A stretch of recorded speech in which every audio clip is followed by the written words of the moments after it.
诗篇56篇，在彼个金丝伫迦得，互非利士人掠着的时节，交互圣乐长调用远远无声的混接。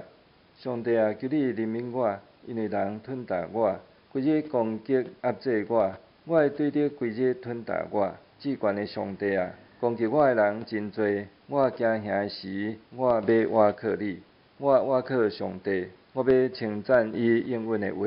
我倚靠上帝，我就无惊。为死的人袂当甲我安怎？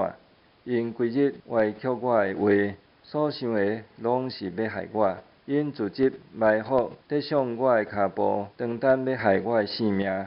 因做歹减会逃脱。上帝啊，求你发受气，或者会对着屈服。我的悲伤你有记录，求你将我的目屎收伫你的被地，才会减无拢记伫你的册。我求救的时，对着拢会活转身提起。我知上帝为我倚靠上帝，我要称赞伊应允的话。我倚靠上主，我要学乐伊的话。我倚靠上帝，我就袂惊，人袂当甲我安怎？上帝啊，我要照应你所下的愿，对你献谢阮的祭，因为你有救我的性命脱离死亡，保护我的骹无绊倒，互我得到活命的光阴带行伫你面前。